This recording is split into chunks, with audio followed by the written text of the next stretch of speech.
¿Cómo están? Muy buenas tardes a todos. Muchísimas gracias por estar con nosotros. Qué bendición tan grande tenerles a todos.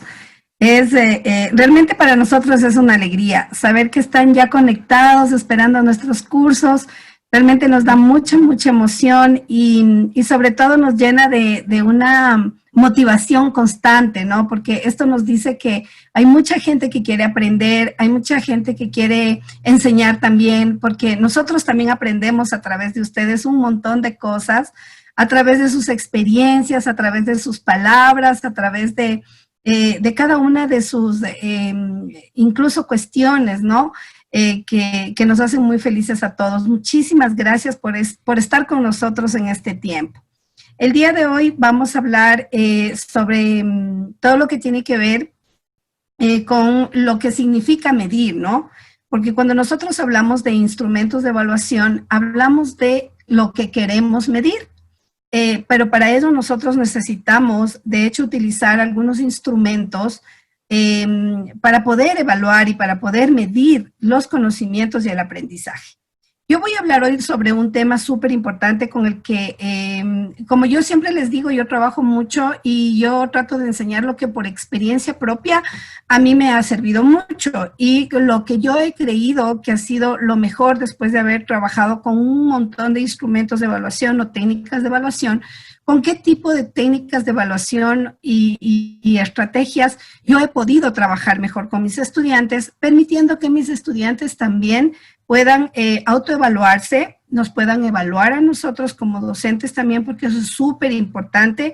No solamente podemos pensar que la evaluación se trata de yo voy a evaluar a todos y nada más. Realmente nosotros sí necesitamos el proceso completo de evaluación, que es el que yo evalúe, el que me evalúen, el que nosotros evaluemos en conjunto y que nosotros trabajemos de manera evaluando, ¿no? Absolutamente todo. Es la única manera de llegar a un aprendizaje realmente, por lo menos medir cuánto nuestros estudiantes han aprendido, cuánto nuestros docentes han podido trabajar dentro de la institución educativa, porque sabemos que existen procesos, ¿no? De evaluación, de coevaluación, de heteroevaluación, de yo misma me evalúo, ¿no es cierto? Porque también es importante lo que yo hago con mi trabajo y cómo yo me evalúo. Es súper importante. ¿Por qué? Porque de esa manera podemos mejorar definitivamente nuestro proceso de trabajo y todo lo que tiene que ver con educación y aprendizaje. Les voy a compartir unas diapositivas para que vayamos trabajando. Les vamos a enviar estas diapositivas y también les vamos a enviar un material de estudio que es súper interesante con el que yo suelo trabajar, pero también trabajan otras personas. Y cuando nosotros entramos, es de fácil acceso, ¿no? Realmente usted no va a tener problema. Hoy encontramos en las redes sociales y en todo lo que tiene que ver con Google un montón de estrategias, un montón de metodología, un montón de instrumentos de evaluación que nos pueden servir. Ahora, en este nuevo tiempo en el que nosotros estamos pasando, que todo está digitalizado y todo está realmente virtualizado, ¿cómo nosotros vamos a evaluar a nuestros estudiantes? Las evaluaciones realmente ahora se van a hacer a través de cómo los quisimos, ¿no? Con el portafolio, con la presentación de documentos, que a nosotros mismos nos va a tocar por revisar, porque hay cosas que realmente no van a cambiar mucho, como es, por ejemplo, el de las pruebas, algunos test. Los estudiantes van a reenviar escaneado esos deberes a través de su correo electrónico y usted va a poder revisar. Pero ya la nueva tecnología pues nos va a permitir, dependerá muchísimo también de la plataforma que vaya a utilizar su institución educativa. Si son instituciones educativas particulares, sabemos que muchas de las plataformas son muy buenas y con un montón de aplicaciones que se pueden usar. Pero hay otras que realmente no son tan efectivas, sin embargo, por lo menos nos van a servir para comunicarnos con nuestros estudiantes, que es lo más importante en el momento de la evaluación. Ya, entonces, vamos a hablar hoy sobre técnicas de evaluación e instrumentos de evaluación educativa. Todo lo que tiene que ver, como les había dicho, con técnicas de evaluación e instrumentos de evaluación educativa, tienen que ver con lo que voy a medir. Las técnicas e instrumentos de evaluación, realmente primero debemos saber qué es una técnica y qué es un instrumento, porque muchas personas se confunden, ¿no? Y piensan que el término técnica y instrumento son lo mismo. Entonces, técnica representa el cómo se va a evaluar. Es el procedimiento mediante el cual se lleva a cabo una evaluación. Algunas técnicas que nosotros conocemos y que son las que más usamos es la de observación, simulación, valoración de productos, formulación de preguntas, estudios de caso, entrevistas. Esas son algunas de las técnicas, ¿no? Porque existen muchas otras técnicas también, pero yo les he puesto como un ejemplo para que podamos diferenciar lo que es una técnica y lo que es un instrumento. El instrumento es el con qué se va a evaluar, o sea, cuál es el elemento que nosotros vamos a utilizar para evaluar. Entonces, es el medio a través del cual se obtendrá la información y algunos instrumentos son, por ejemplo, lista de chequeo de cotejo, cuestionarios, escala de estimación, pruebas, portafolios, proyectos, monografías, entre otros. Solo les he puesto estos como ejemplo para que podamos nosotros diferenciar lo que es una técnica y lo que es un instrumento. La finalidad primordial de lo que tiene que ver con la evaluación y la utilización de los instrumentos va dirigida definitivamente al mejoramiento del aprendizaje del estudiante. Es decir, a través de de todo lo que nosotros hagamos en cuanto a la evaluación que vayamos a hacer, pues tiene que ir definitivamente encaminado hacia el aprendizaje del estudiante, o sea, cuánto ha logrado aprender nuestro estudiante. Y hacemos énfasis en los procesos en los que nosotros estamos trabajando. Eso es súper importante tomar en cuenta, ¿no? Es por ello que el docente, nosotros como docentes, debemos seleccionar las técnicas y los instrumentos que vamos a utilizar para la evaluación y que estos instrumentos realmente contribuyan en garantizar una construcción permanente de aprendizaje para nuestros estudiantes. Por eso es que debemos tomar en cuenta que las técnicas deben, cuando nosotros utilizamos técnicas de evaluación, debemos hacernos algunas preguntas, como por ejemplo, ¿qué o cómo se va a evaluar? Cuando nosotros nos referimos al cómo se va a evaluar, nos estamos refiriendo a ese procedimiento, todo el procedimiento que se va a llevar a cabo durante la evaluación. Y ahí les he puesto también otras técnicas de las que ya les había comentado anteriormente para no confundirnos. Y los instrumentos es con qué. O sea, vamos a obtener esta información y vamos a sacar toda esta escala de estimación, de pruebas, de portafolios, y ese va a ser el instrumento que nos va a servir para nosotros evaluar. Las técnicas de evaluación nosotros conocemos, por supuesto como docentes, que tenemos las no formales, tenemos las semiformales y tenemos las formales. Las no formales son aquellas que nosotros podemos utilizar sin necesidad del instrumento, como por ejemplo, observaciones espontáneas, cuando nosotros sacamos a nuestros estudiantes a una clase de ciencias naturales y nosotros queremos que nuestros estudiantes reconozcan las plantas, por ejemplo. Esa es una técnica no formal, porque nosotros no hemos utilizado un instrumento, sino simplemente hemos planificado una observación espontánea. Vamos, chicos, a ver las plantas hoy. Entonces salimos y vemos las plantas. Conversaciones y diálogos, cuando nosotros hablamos sobre algún tema específico con nuestros estudiantes, ¿qué sacamos nosotros de esas conversaciones? ¿Cuáles son los resultados de esas preguntas y conversaciones y diálogos que nosotros ejecutamos cuando estamos con nuestros estudiantes? Y las preguntas de exploración, como qué conoce nuestro estudiante o qué conocen nuestros estudiantes con respecto a un determinado tema, ¿sí? Tenemos las semiformales, que estos hablan de todo lo que tiene que ver con ejercicios y prácticos realizados en clases, tareas realizadas fuera de la clase, como lo que nosotros generalmente enviamos a nuestros estudiantes, ¿no? Tarea para la clase. O ejercicios que tengan que hacer, por ejemplo, supongo yo, que pongamos, tienen que hacer 20 ejercicios, ¿no? Y la práctica, ¿cuál va a ser? Realizar esos ejercicios en casa para que nosotros los revisemos. Y realmente no necesita un instrumento porque usted está mandando a hacer unos ejercicios que ya los recibió en clase o las tareas que usted envía a casa. Y las formales, esas sí son las que nosotros generalmente utilizamos, las técnicas de evaluación. Bueno, antes de esto de la pandemia lo utilizábamos, ahora en este tiempo pues ya no lo usamos mucho, habrá muy pocos centros educativos que lo hayan hecho, pero es una observación sistemática. Ya no tuvimos una observación sistemática durante estos últimos 4 o 5 meses porque nuestros estudiantes no estaban con nosotros todos los días. No recibían las clases constantes como antes de la pandemia.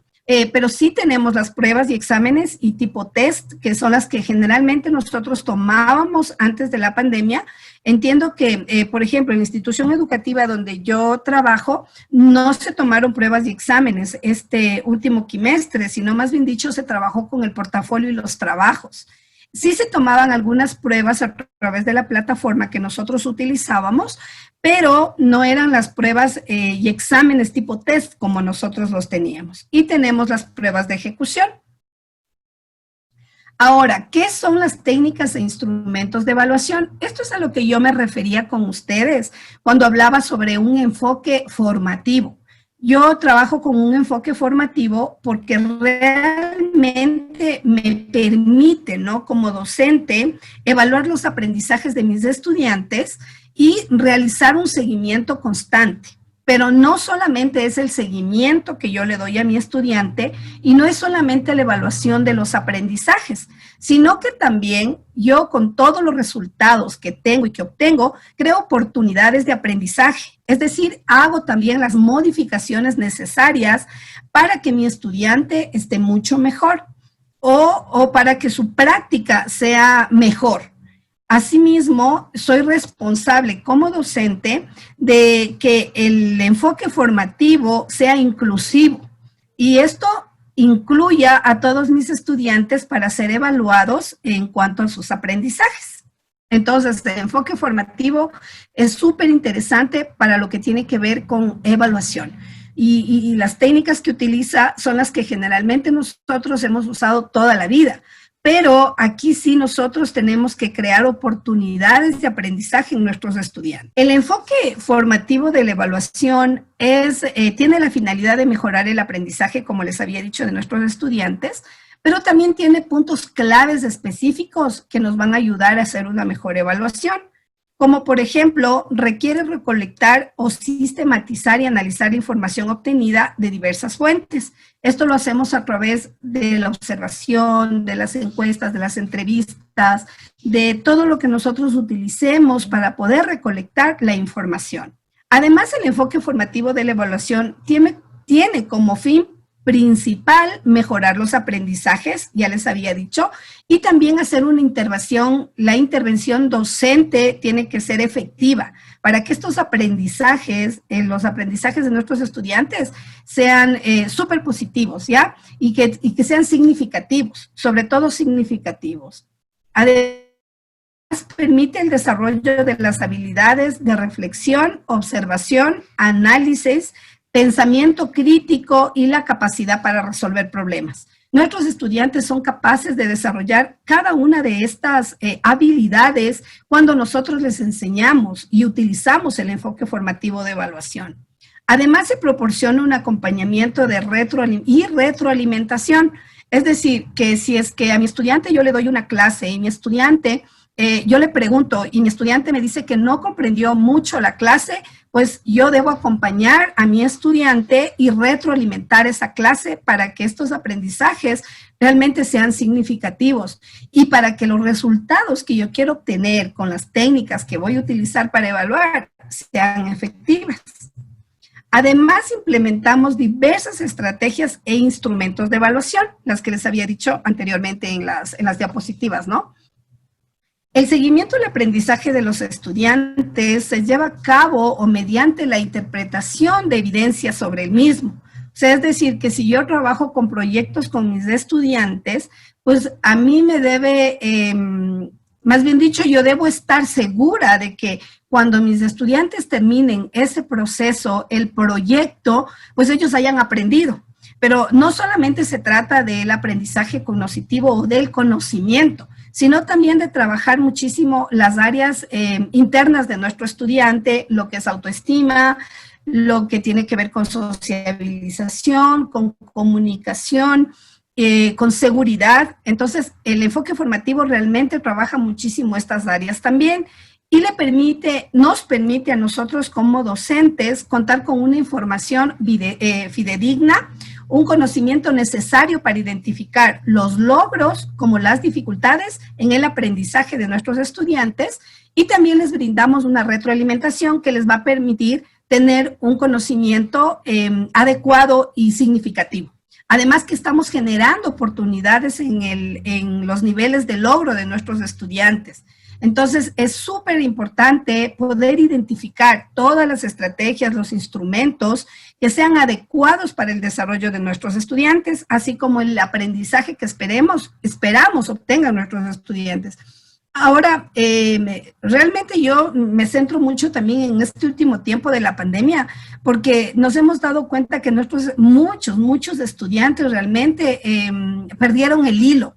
Entonces, como que los aprendizajes realmente no fueron significativos, sino que hubo demasiada presión con respecto a lo de los portafolios. Había mucha, más allá de la presión hacia el estudiante, la presión fue hacia el docente, porque el docente tenía que completar todo lo que había o todo lo que estaba, entre comillas, en la planificación con sus estudiantes.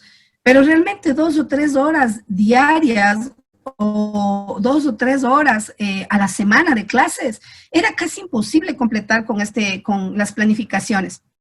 Porque nosotros cuando planificamos al inicio del año, planificamos con todas las horas clase. Entonces ahora, en este último tiempo, todo eso realmente desapareció y no podíamos cumplir con todo lo que debíamos. Entonces sí fue un poco complejo también para los estudiantes, porque por experiencia propia yo me di cuenta que cuando les tocaba hacer el portafolio de cada una de las materias, se convirtió como en una tortura para los chicos, porque decían, ¿y ahora qué trabajos debo poner? ¿Cuántos trabajos debo poner? Tengo que escanear los documentos, tengo que poner en orden por fechas, y fue una presión muy grande para ellos. Sin embargo, eso realmente no mide el conocimiento del estudiante, porque lo que hace el maestro es recopilar toda la información, es decir, está utilizando una técnica que es la del portafolio para recoger la información del estudiante, pero realmente con eso no va a poder medir conocimientos, porque todos los estudiantes pudieron haber hecho los trabajos, pero no todos pudieron haber aprendido de esos trabajos. Bueno, entonces, los instrumentos que podemos utilizar para la obtención de evidencias, que es lo que nosotros necesitamos para poder tener resultados o para poder medir los aprendizajes, son rúbrica o matriz de verificación, que es la que utilizamos generalmente nosotros como docentes, que vamos a calificar, cuánto valor tiene cada uno de los ítems que nosotros vamos a calificar. Tenemos la lista de cotejo o de control, el registro anecdótico o anecdotario, que eso lo utilizamos todos los docentes. Yo todavía lo sigo utilizando, algunos otros docentes ya no lo utilizan, pero yo sí utilizo el registro anecdótico. Tenemos la observación directa, que es la que durante todo el año se manifiesta, la observación directa. Producciones escritas y gráficas, aquí sí nosotros podemos utilizar también todo lo que tiene que ver con mapas mentales, mapas conceptuales, cuadros sinópticos, todo lo que tiene que ver con cuadros de comparación, con absolutamente todo lo que tiene que ver con producciones gráficas y escritas. Proyectos, igual en las producciones escritas podemos hablar, por ejemplo, de los ensayos, cuando nosotros les mandamos a hacer ensayo a nuestros estudiantes, resúmenes, sacar las ideas principales de algunos textos y analizar, sintetizar. Ahí podemos utilizar también este recurso que es el de las producciones escritas. Tenemos proyectos colectivos de búsqueda de información, identificación de problemática y formulación de alternativas de solución. Estos son los proyectos, los típicos proyectos con los que nosotros trabajamos en las aulas y que ahora en este último tiempo pues también se generalizó muchísimo y se trabajó bastante con proyectos. Esquemas y mapas conceptuales también, que está dentro de lo que tiene que ver con producción gráfica. registros y cuadros de actitud de los estudiantes observados en actividades colectivas. Esto es súper bueno, el registro, porque esto nos ayuda de alguna manera a identificar los casos de los estudiantes que tienen necesidades educativas especiales asociadas o no asociadas a una discapacidad. Entonces, el registro y los cuadros actitudinales son súper importantes porque usted puede llevar este diario y todos los maestros, inclusive los maestros que son especiales, al utilizar el registro y cuadro de actitudes, nos ayuda muchísimo cuando tenemos las juntas de grado, porque ahí podemos decir, este estudiante ha tenido estos problemas con todos los docentes, o solo con un docente, o solo con dos docentes. Entonces, ahí podemos nosotros identificar algunos casos que a lo mejor no los identificamos cuando no tenemos un registro.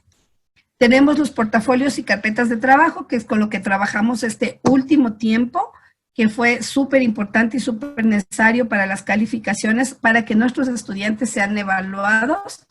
Tenemos las pruebas orales y escritas. Ahora, las pruebas orales son importantes porque sí se dio bastante esto de las pruebas orales y escritas, ¿no?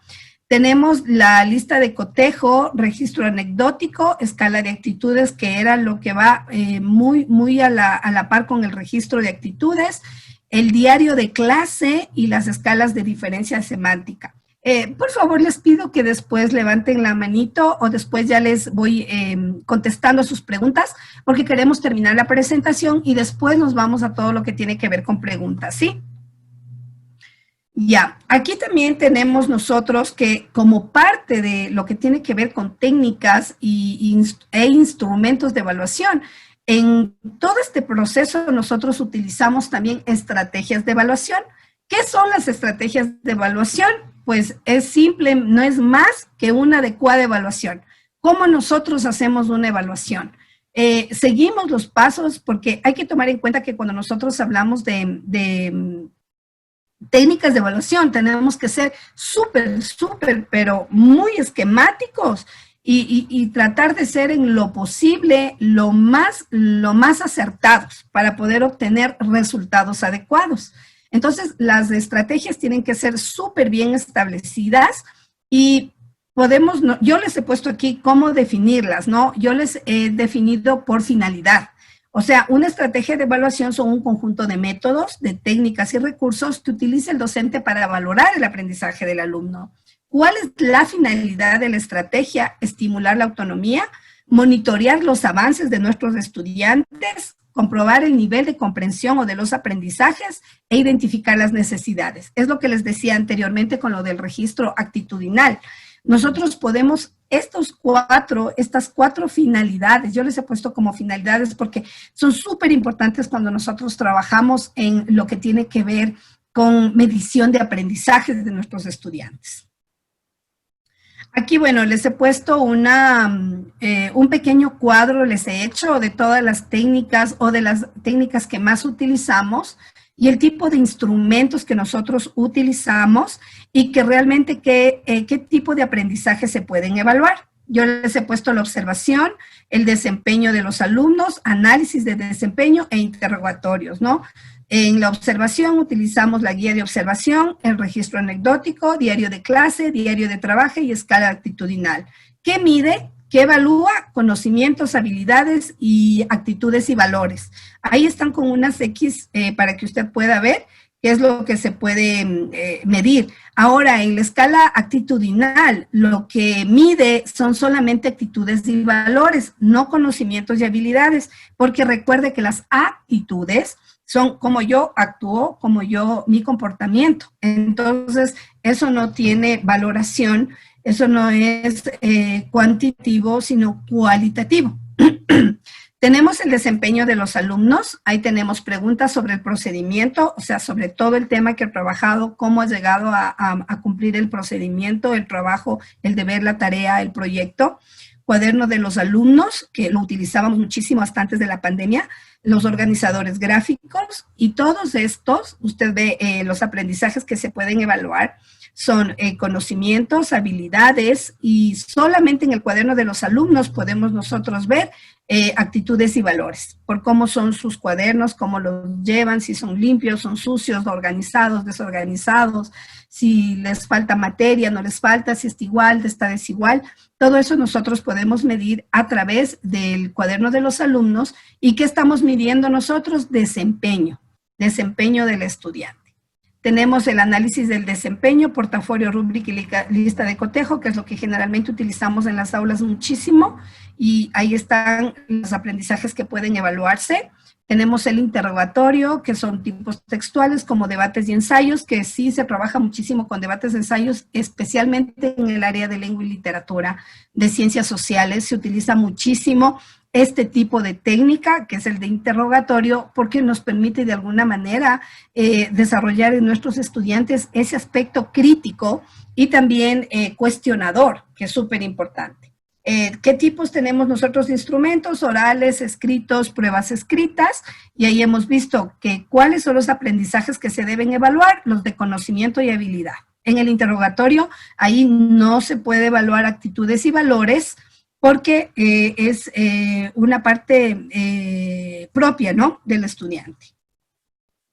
Bueno, aquí le he puesto como una conclusión que dentro del enfoque formativo, independientemente de cuándo se lleva a cabo, el propósito que tengan o de quienes vayan a intervenir en ellas, es decir, en la evaluación, pues estas evaluaciones deben conducir a un mejoramiento tanto del aprendizaje de los estudiantes como el desempeño de los docentes, porque aquí se evalúa.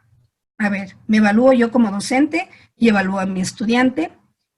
Personas de la institución pueden evaluarme y yo puedo evaluar a otras personas. Entonces, la evaluación tiene que ser totalmente equitativa. Todos nos evaluamos para mejorar. Bueno, hemos terminado esta presentación. Mire, hay que tomar en cuenta que todo lo que cuando nosotros estamos trabajando en medición, cuando queremos medir y queremos obtener resultados sobre lo que queremos medir, tenemos que ser súper concretos con qué queremos evaluar. Porque cuando nosotros queremos evaluar a nuestro estudiante, por ejemplo, algunos conocimientos en operaciones matemáticas, y nosotros decimos, no, es que este estudiante no le voy a medir o no le voy a evaluar porque se portó súper mal en la clase. Entonces, tal como es en la clase, es en conocimiento. Y ahí nosotros cometemos un error gravísimo. ¿Por qué razón? Porque nuestros estudiantes todos tienen un tipo o una forma de aprender distinta. No todos nuestros estudiantes aprenden exactamente igual. No todos obtienen el conocimiento y el aprendizaje de la misma manera. Hay que respetar muchísimo esta área del aprendizaje de cada uno de nuestros estudiantes. Pero, ¿qué pasa con nuestros estudiantes que tienen necesidades educativas especiales? ¿Cómo evaluamos nosotros a nuestros estudiantes con necesidades educativas especiales? Pues ahí nosotros tenemos el DIAC, porque cuando usted hace el DIAC, en el DIAC están las estrategias que usted puede utilizar para trabajar con ellos, las adaptaciones curriculares que usted hace para trabajar con ellos y el tipo de evaluación que usted va a hacer. Que generalmente nosotros utilizamos mucho las pruebas orales, los proyectos, los portafolios también de ellos. Entonces, así podemos nosotros trabajar en evaluación con estos estudiantes, con nuestros guaguas que tienen necesidades educativas especiales, tomando en cuenta que muchos tienen también adaptaciones de primer grado, segundo, tercer grado. Entonces, de acuerdo a eso, nosotros hacemos la evaluación. ¿Y qué tipo de instrumentos utilizamos? El de la observación. Primerito es el de la observación continua. Pero ahora que nosotros no vamos a estar en clases físicas, sino virtuales, ¿cómo voy yo a evaluarle a mi alumno si está atrás de la pantalla y de pronto ni le veo? Entonces, por eso justamente el Ministerio de Educación ha puesto algunas normas y reglas en realidad que ya se irán socializando con los docentes en las instituciones educativas de cómo se va a manejar todo este sistema, ¿no? En horarios, en disciplina, pero yo siempre les digo que si nosotros queremos tener estudiantes disciplinados desde un inicio, siempre hay que poner reglas y normas desde el inicio. No puedo poner reglas y normas a la mitad de la semana o del mes de haber tomado clases. ¿Por qué? Porque los estudiantes tienen que saber que hay reglas y normas desde el primer día de clases. Y estas reglas y normas deben conocer también los maestros, ¿sí? Marilinita, muy buenas tardes. Pati, buenas ¿Cómo tardes. está? Muy buenas tardes. Bienvenida. Felicitándoles como siempre, una fiel seguidora de ustedes por sus excelentes cursos que nos imparten. Más que nada con Muchísimas gracias. de padres que nos ha enseñado mucho igual para aplicar con nuestros hijos y con nuestros niños. Bueno, mi pregunta es fuera del tema, ¿no? Porque estamos hablando de evaluaciones. Lo que más me Ya, abordó fue la metodología y estrategias de enseñanza. ¿Cómo uno se puede hacer? Por ejemplo, yo trabajo con niños de preparatoria. Si nosotros ya. como maestros del área, por ejemplo, planificamos, ¿no? Tenemos la misma planificación, lo que hicimos en este caso de la pandemia, subíamos nuestra información a la plataforma del colegio y cada maestra íbamos, por ejemplo, nosotros trabajando de mi manera, por ejemplo, imagínense, un 70% de niños no poseen internet. Entonces, ¿qué teníamos que hacer? Nosotros dar las clases en Zoom, aparte gracias a Rusita que me enseñó, hacía diapositivas, a otro grupo mandaba al mismo grupo diapositivas y nos conectábamos y igual por el WhatsApp. Mi pregunta sería, por ejemplo, tenemos nuestra planificación, pero cada maestra tiene nuestras estrategias. El problema viene cuando las compañeras no quieren aplicar nuevas estrategias, nuevas metodologías, que por ejemplo se dice, ya está la planificación así, ya están los temas, María Elenita, ya. Pero digo, cada maestra, como decir, tiene nuestra estrategia, nuestra motivación, cómo llegar a los estudiantes. En ese caso, ¿cómo uno se podría decir a las maestras? Por ejemplo, hay algunas maestras, o sea, yo sí discrepo bastante, yo estuve 15 años trabajando en el área rural, donde mis compañeros, excelentes docentes, vengo acá a la ciudad y lamentablemente con esto que dieron la oportunidad que ingresen compañeras nuevas, o sea, sin hacer, como decir, sin ir a la rural, sin tener mayor experiencia, por ejemplo, lo que dicen aquí, ella es compañera, uno no hay que darse de la maestra ejemplar, lo mismo estamos ganando todas, entonces cúmplase y ríjase a las actividades. Digo, uno se hace la planificación, pero se aplican nuestras estrategias. ¿Cómo poder, en ese caso, María Elenita? Ya. Bueno, realmente, Moniquita, muchas gracias. Creo que fue Moniquita la que me estaba hablando. A ver, es importante que cuando nosotros hablamos de evaluación o de estrategias de evaluación, nosotros trabajemos constantemente con todos los maestros. O sea, no podemos, por ejemplo, si las estrategias de evaluación nos funcionan en preparatoria, todas deberían alinearse con esas estrategias. Todas deben alinearse con esas estrategias. ¿Por qué razón? Porque son efectivas. Ahora sí es un poco complicado trabajar con docentes que no se alinean al sistema, ¿no? Pero yo creo que sí es súper importante motivar a las maestras y hablar, o sea, reunirse con el área académica y comentar la situación y decirles, ¿no? Miren, estas estrategias son las que vamos a utilizar este año porque realmente nos han dado resultado. Entonces, vamos avanzando con las estrategias. Entonces, eso más bien tiene que ver con el alinearse entre todas en las aulas. Eso sería. Muy Tengo buenas desde el tardes. mes de junio, desde que empezó aquí este ILAN, sí me ha ayudado bastante, créanme, de todo corazón se lo digo. Y ahorita retomando el Muchas tema de la gracias. evaluación, también como que me he recordado y me hace mucho bien.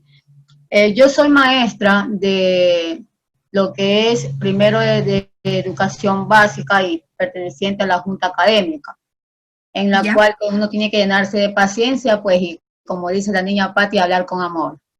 Así Entonces eso es es. lo que yo he aprendido aquí, para dar amor, para recibir, pues, ¿no? Y de la misma forma, porque todos queremos ser tratados bien, y más aún con el tiempo en que estamos. Mi pregunta me llamó mucho la atención porque yo utilizo lista de cotejo y también registro anecdótico, pero Ajá. tiempo, el registro anecdótico, cuando estaba dentro de clases y de cada uno de los alumnos, yo los utilizaba tanto de los detalles más buenos y menos malos, porque los padres de familia tendrían que por semana a firmar, pues, ¿no? Y a veces no entienden que el niño comienza con un papel con hueco y un moco hasta un cuaderno bien presentado. Disculpe que le diga eso. Es el proceso, no, tranquila, Joanita, sí es el proceso. Sí. Hablando como docentes, así nos toca, ¿no? Desde el inicio empiezan todo destruido, todo mal escrito, al finalizar termina. Entonces estoy bien con el registro anecdótico. Sí. Pero hay una cosa. En el 2015, el Ministerio de Educación regaló o asignó unas becas a docentes para el área inicial y preparatoria, en la cual todavía no nos graduamos, pero nos sirvió mucho, en el cual todo es online. Entonces, cuando ya vino este tiempo, yo digo, bueno, el año pasado yo sufrí un accidente en la pierna y tuve que tomar evaluaciones por medio de WhatsApp, con exposiciones con los niños, porque gracias a Dios me ha tocado ya 3 años con los mismos estudiantes, desde los 3 y ahora que tienen 5 años los estudiantes. Entonces, yo digo, bueno, va a ser fácil, pero hay algo que me obstaculiza, lo que es que los estudiantes no tienen el dinero para poder. Yo tengo todas las ganas de dar la clase, todo. Yo hago 3 videos diarios, primero que trabajen con el material concreto, que lo toquen, que lo analicen y después va a la hoja de trabajo. Y los viernes se toma la evaluación, lo que es por video, de lo que me tiene que dar la descripción de una fruta, de una silla, de algo, pero ya está hablando, ¿no? Ya para mí es una evaluación. Pero uno como maestro se desespera porque en el registro anecdótico, bueno, no lo voy a utilizar este año, pero como hay 2 verdades en la vida. Una, que no hay dinero de parte de mis niños porque yo trabajo en una parte vulnerable. Entonces, uno que no tiene dinero, pero igual voy cada 15 días a darle la ficha. No la ficha, sino un cuaderno que yo he elaborado de lunes a viernes. Y 2, que hay estudiantes, o sea, en este caso son pequeñitos los míos, ¿no? Que hay padres que dicen que no tienen para la conectividad, pero usted los ve en los estados.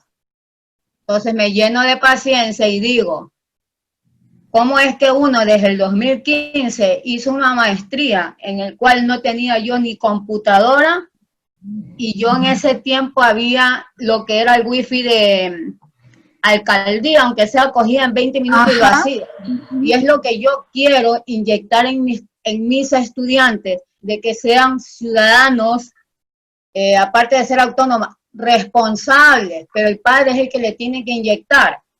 ¿Ya? Así es. Entonces, en la revisión de los portafolios, ¿se revisa o no se revisa? Porque mismo las autoridades de arriba dicen que no. Después dice que no hay que exigir. Sí. Entonces, ¿qué clase de ciudadanos estamos formando, señorita? Yo soy una mujer muy consciente, una señora muy consciente y una profesora muy consciente, y madre también. ¿Qué clase de ciudadanos estamos formando? Disculpen. No estoy brava, pero estoy contenta, como dice la niña Pati, con amor. Sí. Bueno, Joanita, la verdad es que las técnicas con los instrumentos que nosotros utilizamos generalmente, pues tienen que ir de la mano, ¿no? Técnica con instrumento. Entonces, usted utiliza muchísimo la técnica de observación sistemática. ¿Por qué? Porque ahí utiliza la lista de cotejos, el registro anecdótico, escala de actitudes, diarios de clase, escala diferencial semántica. Entonces, siempre la técnica tiene que ir con el instrumento. Si bien es cierto, con este último tiempo de la pandemia, como usted lo ha mencionado, Joanita, se ha perdido muchísimo lo del registro anecdótico porque ya no estamos en una observación sistemática. Entonces, realmente utilizar la técnica de observación sistemática en este tiempo es un poco complejo, porque no estamos con nuestros estudiantes como deberíamos estar. Por eso dice observación sistemática, o sea, es constante, constante. Ahora, como en este nuevo año que se viene, pues vamos a recibir, no sé si usted está en la costa, Joanita. ¿Está en la costa? Sí, ahorita están en clases, ¿no es cierto? Ya. Entonces, ahora sí, si ustedes tienen clases todos los días todas las horas, entonces ahí sí vamos a poder hacer un registro anecdótico porque la observación sí es sistemática. Ellos están todos los días con usted, a todas las horas que deberían cumplir. Pero si es que ellos están 2 veces por semana o 3 veces por semana, es imposible hacer una observación sistemática. Y claro, sí podemos medir algunos otros parámetros, utilizando otro tipo de instrumentos, como los diarios de clase, la escala de actitudes, que usted sí puede verificar a través de la pantalla cómo sus estudiantes están actuando. Puede hacer una lista de cotejo también, y eso nos puede ayudar. Ahora, es cierto también que se generan muchísimos problemas con esto de la conectividad, pero también hay que tomar en cuenta que hoy estamos ya en un sistema, al menos en la costa, donde hay el internet del municipio y siempre se conecta en cualquier momento. Entonces, en ese momento, los padres tienen que aprovechar para trabajar con sus guaguas, porque caso contrario, la excusa es esa también, porque no podemos negar que en muchos lugares rurales no existe conectividad, no lo podemos negar, pero en la ciudad sí hay conectividad. Sí hay conectividad. Y es lo que usted decía, ¿no? Yo les veo en los estados a los papás y me dicen que no tienen internet, pero ponen un montón de estados hasta de lo que están haciendo y lo que no están haciendo. Y ese tiempo tan corto de que ponen los estados, podrían utilizarlo para trabajar con sus guaguas, pero no lo hacen. Entonces es un trabajo fuerte también con los papás. Pero definitivamente yo me inclinaría muchísimo, yo, Anita, a trabajar con la técnica de observación, pero ya no con el registro anecdótico, a menos que sea sistemático, ¿no? De ahí sí, lista de cotejo, sí, escala altitudinal también, los diarios de clase también, las escalas diferenciales semánticas también, porque estoy viendo a mi estudiante, aunque sea 2 o 3 veces a la semana. Entonces, ese tipo de instrumentos y de técnicas las utilizaría. ¿Sí? Buenas tardes. Mi estimada maestra, muchas gracias. ¿Cómo está? ¿Cuál es su nombre? Discúlpeme, porque le tengo como docente. Yo soy Doris Luzuriaga. Mi nombre es Doris Luzuriaga. Ya, Doris, ¿cómo está? Muy buenas tardes, Sí. Bienvenida. Bien, gracias. Sabe que yo tengo una inquietud que me está rondando la cabeza durante todo este tiempo. Yo estoy preocupada por todo este proceso de evaluación, porque obviamente todas las técnicas que nosotros aplicamos, todo lo que Ya tiene no las vamos a usar. relación, bueno, no las vamos a poder ahorita aplicar, ¿no? Pero si es que Así regresáramos es. nosotros a la educación formal, yo tengo una pregunta y yo se la voy a hacer directamente. ¿Qué sucede Con gusto. cuando resulta que nosotros al finalizar el año obtenemos resultados o podemos evidenciar que todo lo que nosotros aplicamos no funcionó? ¿Por qué le comento esto? Yo no quiero hablar con nombres porque es muy delicado, ¿no? Pero resulta que yo me paso como profesora 6 años enseñándole a mi estudiante a leer y a escribir. Y llega tercero de bachillerato y resulta que no puede construir una oración, no puede construir un párrafo, no se diga una carilla completa en donde él tenga que plasmar su criterio referente a cualquier tema. Entonces, yo retrocedo y digo, en evaluación, ¿qué hice?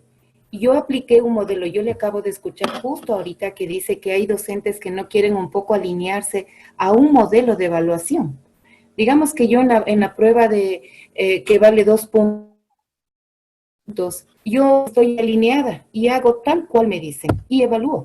Voy a una prueba de parcial y evalúo tal cual está el modelo al que yo tengo como docente que ceñirme. Pero, ¿qué sucede? Los estudiantes yo los convierto como una especie les convierto en robots. Cuando yo le digo, a ver, usted tiene que hacer, por ejemplo, desarrollar una prueba de base estructurada, ¿no es cierto? En donde yo establezco ítems y resulta que mi estudiante se convierte en diestro, porque a eso apuntala una destreza, se convierte en diestro para resolver todas estas situaciones, ¿no es cierto? Todo lo que yo le planteaba. Y me saca 10 o me saca 2. ¿No es cierto? Resulta que yo en esa misma prueba de base estructurada le inserto otro modelo de pregunta y ya no pudo. y ya no pudo, se desequilibró. Ajá. Y como no está, yo no le adiestré para que resuelva ese tipo de preguntas, resulta que tiene que aplicar un poco de razonamiento y se perdió. Entonces, resulta que mi pregunta va, ¿los modelos educativos preestablecidos funcionan a la hora de evaluar qué estoy haciendo de mi estudiante? Y es un modelo institucional y eso es grave. Entonces, ¿cuándo yo puedo evidenciar que fracasó el modelo? Cuando llego a tercero de bachillerato y mi estudiante no puede plantear un criterio, no puede plantear una estructura que tenga cohesión, que tenga coherencia. Entonces, todo eso está rondando en mi cabeza, querida maestra. Mil disculpas. Esa es la pregunta, esas son las varias preguntas que yo tengo a la vez. Muchas gracias. Muchísimas gracias, Doris, por su intervención realmente, porque más allá de unas de preguntas, ha sido un cuestionamiento bastante acertado con respecto a los modelos pedagógicos que nosotros utilizamos en aula. Muchas veces nosotros entendemos que los modelos educativos que nosotros reconocemos es una recopilación, ¿no? O una síntesis de algunas teorías y de algunos enfoques pedagógicos que a nosotros como docentes nos van a orientar en la elaboración de programas de estudios para nuestros estudiantes para que el proceso de enseñanza-aprendizaje sea significativo y sea positivo. Ahora, cuando usted me dice, por ejemplo, durante 6 años yo le he enseñado a mi estudiante a escribir y a leer y escribir, la lectoescritura, que nosotros comprendemos que la lectoescritura, como decíamos ayer, es un proceso educativo que tiene que darse obligatoriamente en las aulas, porque nuestro sistema educativo de nuestro país obliga a que nuestros estudiantes lean y escriban a partir de segundo de básica. Entonces, la lectoescritura es súper importante. ¿Por qué? Porque ese es el sistema que nosotros manejamos. Pero cuando usted me dice, yo le he enseñado durante 6 años a mi estudiante a leer y escribir, pero cuando llega al bachillerato mi estudiante no sabe leer y escribir. O sea, ¿qué fue lo que sucedió durante todo ese proceso cuando ya llegó al bachillerato? Entonces, ¿qué fue lo que pasó? Que hubo una mala educación. ¿Por qué razón? Porque cuando nosotros no nos alineamos, como lo había dicho, ese proceso educativo que nuestro estudiante está recibiendo se rompe. Es decir, durante los 6 primeros años que yo he trabajado en primaria, pero así, tenazmente, para que mi estudiante pueda trabajar y pueda hacer absolutamente todo lo que tiene que ver con no solo lectoescritura, sino con operaciones matemáticas, con ciencias, con todo el conocimiento que yo le puedo haber dado durante esos 6 años. Pero cuando llega al bachillerato o cuando llega a la secundaria, se pierde muchísimo de vista estas áreas. Y ya se les ve a los estudiantes de manera distinta y por ende lo que ellos han venido aprendiendo durante esos 6 años se va rompiendo. Y ya nuestros estudiantes ya no trabajan de la misma manera como trabajaban en la primaria y eso es súper evidente en todas las instituciones educativas. No solamente en una institución educativa, es en todas. ¿Por qué razón? Porque los docentes en primaria permanecen junto a sus estudiantes continuamente y el proceso es formativo. Cuando nuestros estudiantes ya están en la secundaria, ya no es tan formativo. Realmente nos centramos en enseñar la materia y que aprendan lo que pueden y que hagan lo que pueden. Entonces, estaría con mis estudiantes, desde que están en la primaria hasta cuando están en tercero de bachillerato, serían técnicas de situaciones orales de evaluación. ¿Qué es una técnica de situaciones orales de evaluación? Exposición, diálogo y debate. Yo utilizaría como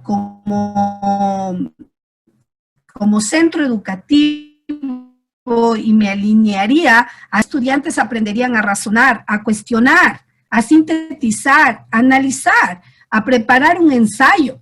Porque si yo soy profesora, pues también de lengua y literatura, yo he visto que mis estudiantes no suelen razonar y solamente leen el texto y nada más. Y dicen, bueno, el texto decía esto, pero no saben que hay que sacar primerito ideas principales subrayando, porque para eso está el libro.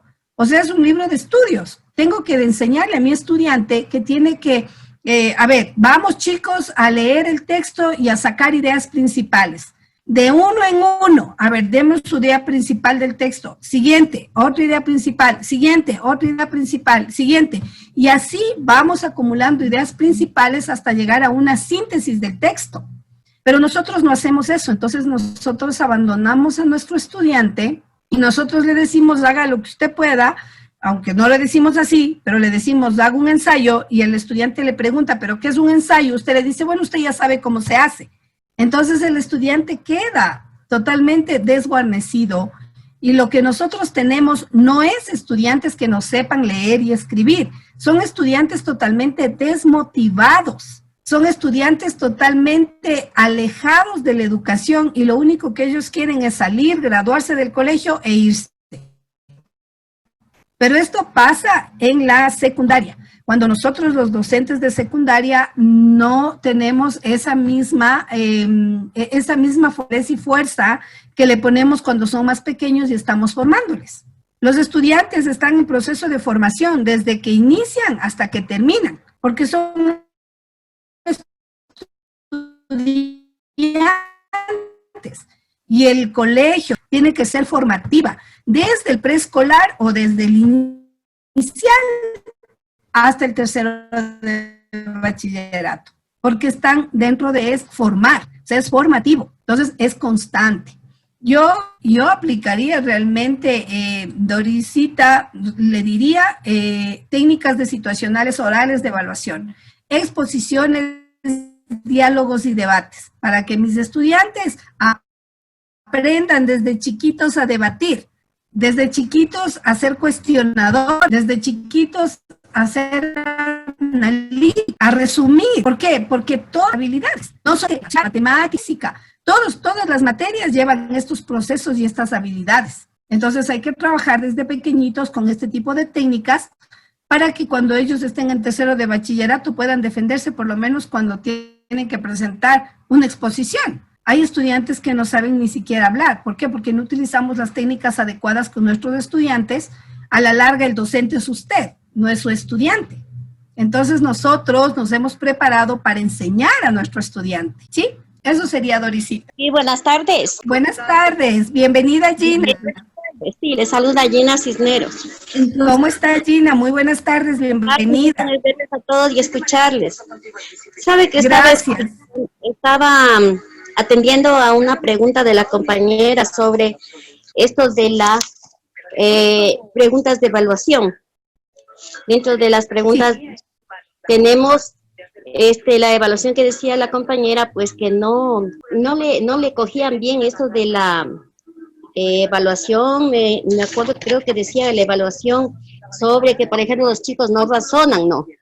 Dentro de esta evaluación tenemos la entrevista, donde para eso tenemos la guía dentro de los instrumentos tenemos la guía de preguntas, y precisamente para eso tiene que los chicos, pues, hacerles, antes de tomarles ese tipo de evaluaciones que decía la compañera, hacer una especie de retroalimentación para poderles tomar ese tipo de preguntas.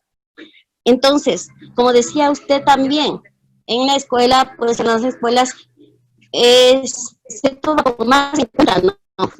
Esta situación para aplicar estas pruebas antes de aplicarlas. Se les hace una especie de tal vez preparación para que puedan contestar y puedan adaptarse al medio. Al estudiante pues se le reconoce cuando está un poco tímido precisamente. Se le hace practicar poquito a poquito pues esto de que se aprendan a dirigirse al público en buenas cuentas. Primeramente a sus compañeros y de ahí poco a poco al público. Porque hay veces que tienen también, se puede decir un poco de terror, de fobia al escenario, ¿no? A presentarse al público. Entonces, para eso hay que aplicar primero. Así estén en el colegio, así estén en donde sea, así estén en universidades. Tiene que primero, al alumno prepararle para esas situaciones. Ahí aplicar ese tipo de prueba que decía la compañera. Ajá. Ahora tenemos, como le decía, tengo una situación que decía también, decían sobre esto de razonamiento. A los chicos hay que hacerles razonar, no porque llegaron al colegio ya pues toda la carga fue a la escuela, institución escolar, no. Esto seguimos como profesores, obligación nuestra es irles preparando, retroalimentando, dando clases sobre ese asunto. Entonces ahí para decir, bueno, yo hice esto, lo otro, y no dio. Si los chicos de una le toman ese tipo de pruebas y no estuvieron antes preparados, no le van a poder hacer nunca. Primero hay que prepararles antes de la prueba, hacerles ejercicios sobre ese tipo de pruebas. Entonces ya ellos como que se van recordando lo que aprendieron también cuando eran de escuela, ¿no? Porque yo a decir verdad me he dado cuenta que en los colegios dicen, bueno, ya vinieron aprendiendo de escuela, ya voy directo a lo que es materia. Y pienso que no es así, ¿no? Así Sí, es, pues, ajá.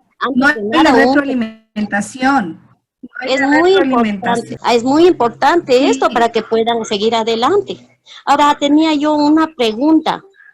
Dentro de las técnicas de observación, tenemos el sí, registro, la lista de sí, cotejos y la escala. así Ahora es. acá, yo no sé, dentro de la observación están poniendo sobre este asunto del portafolio. Y yo tengo entendido que no, el portafolio está dentro de la técnica de entrevista, está la guía de preguntas y el portafolio. Pero Ya, sin embargo, están poniendo dentro de la observación como instrumento al portafolio. Entonces, yo no sé si estoy ahí un poquito confundida o alguna situación. No sé si me ayudan a ver. ya. Con mucho gusto le voy a responder, ¿ya? Muchísimas gracias, Ginita, muy amable. Ya, Gracias. Bueno, la realidad es que el portafolio es parte de la técnica de observación. Está dentro de la técnica de observación sistemática porque el portafolio es una, digamos, una carpeta, un espacio donde nosotros vamos acumulando absolutamente todos los trabajos que hemos realizado durante todo el año lectivo. Este último portafolio, ¿y cómo lo hacemos? A través de la observación sistemática, porque lo que nosotros estamos poniendo en ese portafolio es todos los trabajos que hemos realizado con nuestros estudiantes sistemáticamente. Entonces, cuando hablamos de observación sistemática, estamos hablando también de este proceso de recopilación de evidencias que están siendo guardadas todas sistemáticamente en el portafolio. Entonces, es una técnica de observación y el instrumento es el portafolio. Así lo hemos, pues ahora lo hemos visto en las técnicas, ¿no? Con sus propios instrumentos. De esa manera está catalogado el portafolio. Ahora, en este tiempo, mucho más, porque nosotros vimos que el portafolio se convirtió en la única evidencia que teníamos con respecto al trabajo de nuestros estudiantes en aula. No teníamos ningún otro registro, sino solamente el portafolio, y eso lo hicimos a través de la observación, porque todos los trabajos que sus estudiantes pusieron en el portafolio fueron calificados antes por usted, fueron observados uno a uno para estar dentro del portafolio. Entonces, es una observación sistemática. ¿Ya? ¿Alguna otra persona más?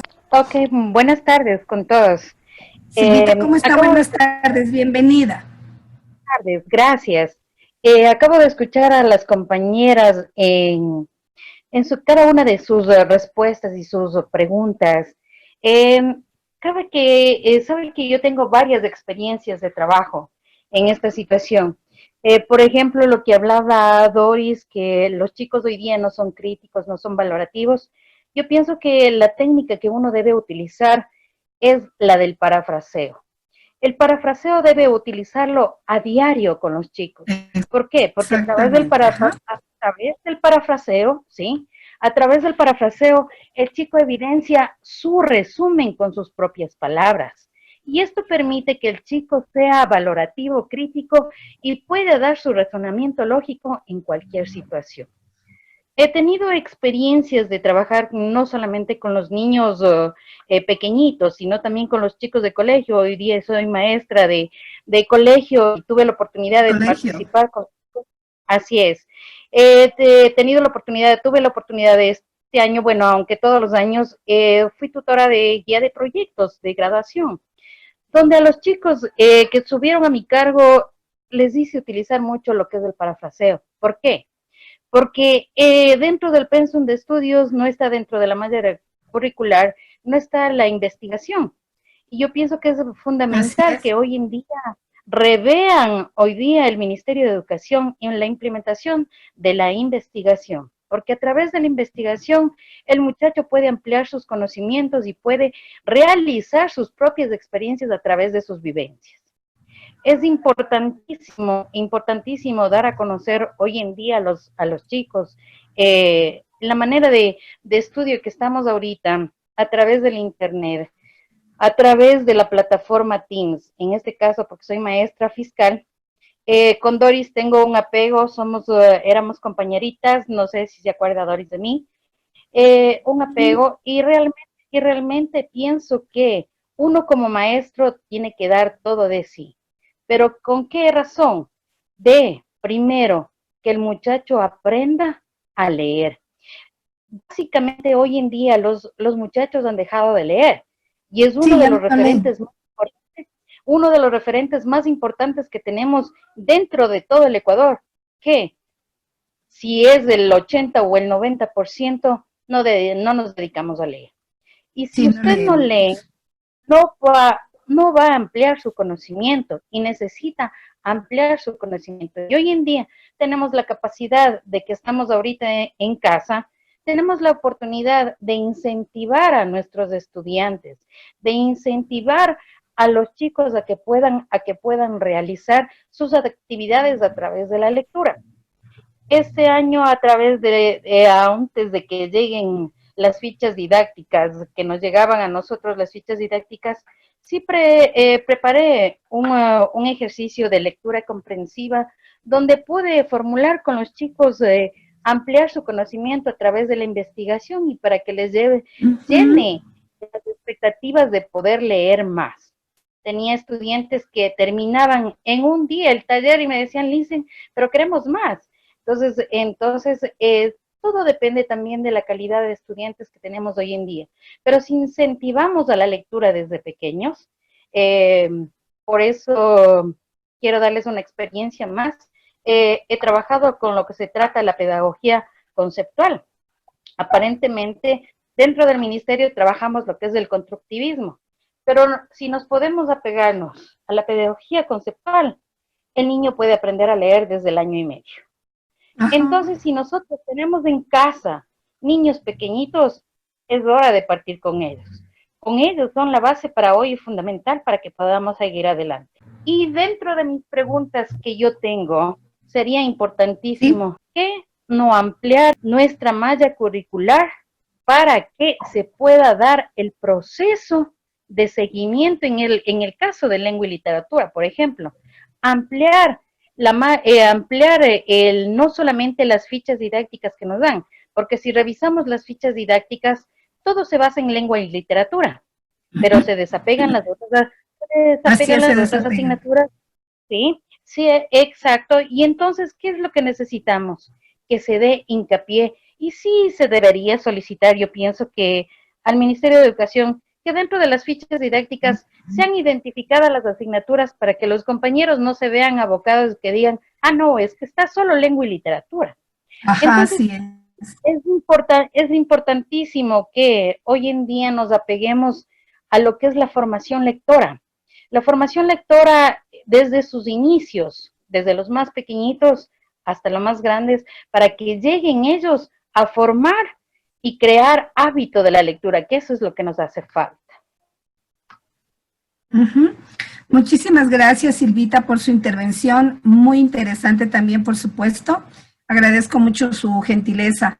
Y sí, la realidad es que nosotros somos muy pocos los que realmente leemos, y leer es súper importante en todos los procesos, porque la lectoescritura tiene que ver muchísimo con la lectura también, y muchos de los problemas de dislexias o de necesidades educativas especiales no asociadas que tienen que ver con la lectoescritura se reeducarían si es que hubieran procesos de lectura constante, porque los estudiantes estarían leyendo constantemente y muchas de sus dificultades se verían realmente, se vería una mejora muy grande, porque la lectura es súper importante. La única manera de adquirir conocimiento es a través de la lectura. Y en las escuelas, en los colegios, en las instituciones educativas, no existen proyectos así súper que profundos sobre lectura. Y los que existen son así, como que muy suaves, ¿no? Muy por encima. Entonces, realmente sí hay que trabajar muchísimo. Ahora, muchas de las materias están totalmente, por eso yo decía en una de las clases que tenía con ustedes, que todo el proceso educativo tiene que ser multidisciplinario, donde todas las áreas trabajen en conjunto, todas las áreas, porque así se puede manejar mejor el proceso de aprendizaje-enseñanza en las aulas. Todo lo que tiene que ver con procesos de habilidades cognitivas se van dando desde que los niños son chiquititos, pero también hay que respetar sus procesos, evidentemente, pero sí, es muy importante utilizar la lectura. Yo también utilizo muchísimo la técnica del parafraseo porque consiste muchísimo en expresar con nuestras propias palabras ideas o frases, ¿no? Entonces es muy importante porque sí, realmente utilizar las ideas de otras personas, pero usando mis propias ideas. Y eso les ayuda muchísimo a ser críticos, a ser analíticos. Y esto del parafraseo se debería utilizar realmente en todas las áreas. Es una técnica súper que buena. ¿Por qué razón? Porque el parafraseo no es un resumen de ideas principales. Eso sí hay que tomar en cuenta, sino más bien dicho, parafrasear es una forma de reescribir las ideas de otro con mis propias ideas. Entonces, es muy interesante, ¿no? Porque los chicos ahora con las normas APA, ellos tienen que aprender a parafrasear, porque muchos de los textos que ellos encuentran tienen que reproducirlos, pero con sus propias palabras. Y eso ya es un proceso de síntesis, de análisis, que lo tienen que trabajar constantemente.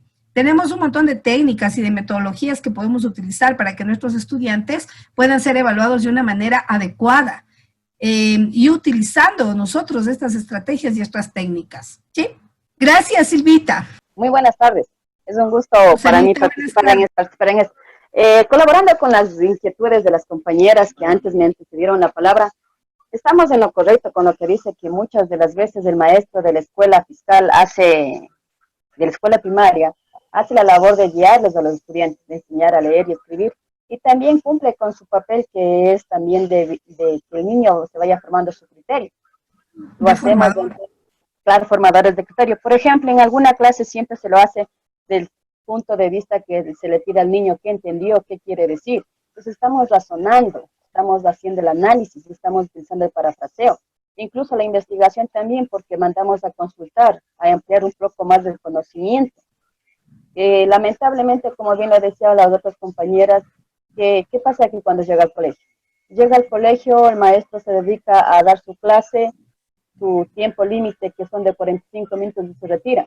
Prácticamente no ha trabajado ni con todo el grupo, no sabe las opiniones de los demás y no conoce, digamos, en fin, lo que es el estudiante mismo, a diferencia de la escuela primaria.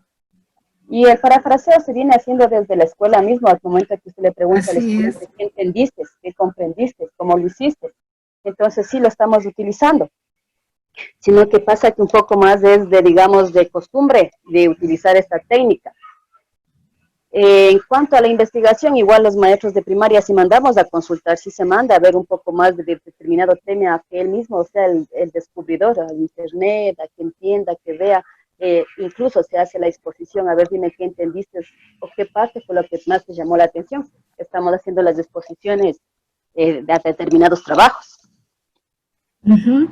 Ya, entonces eso yo quisiera que no echemos la culpa no a unos ni a los otros, sino que cada quien actúe su responsabilidad, porque si vamos en ese sentido a buscar culpables, diríamos incluso desde el jardín, pues, que ahí también es la base fundamental para el desarrollo del estudiante, donde que desarrolla... Pero en el área motriz y todo lo que tiene que ver con motricidad, claro, motricidad, lateralidad, incluso las inteligencias mismas, donde que se desarrolla por completo.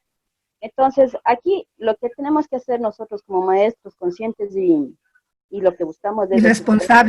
responsables es asumir cada quien su responsabilidad, y si, por ejemplo, hay una falla con determinada materia o con determinado estudiante, tratar de superarla con esas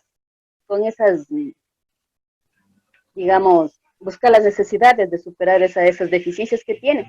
Por algo el maestro también es investigador, porque aquí también involucra bastantísimo De investigación. de la investigación del docente. No solamente quedarnos en la misma técnica, porque hoy en día hay muchísimas técnicas, incluso que han venido mejorando el trabajo. Hablemos de técnicas como, por ejemplo, el método cooperativo, que ayuda bastantísimo al trabajo. Entonces, incluso ahí mejoramos las relaciones sociales con los estudiantes. Entonces, eso hay que tomar muy en cuenta, porque incluso hay esta técnica también del aula invertida, que ya no es solamente el maestro, el constructor de Ahora que ya estamos en este tiempo diferente, pues el aula invertida es importantísima. El aula invertida, el método cooperativo, claro, y otras técnicas es más. Es una incluso, técnica valiosísima. Sí, es muy importante, donde que descubrimos a los genios que hay en los estudiantes, porque si solamente sí, a los que nosotros muchas veces, sí, a los que muchas veces no los veíamos cuando estábamos en el aula, ¿no? Porque si bien es cierto, nos hemos dado cuenta, gracias Susanita por su aporte, nos hemos dado cuenta que muchos estudiantes que no hablaban en el aula, pues ahora se desempeñan súper que bien en la parte tecnológica y lo hacen súper bien.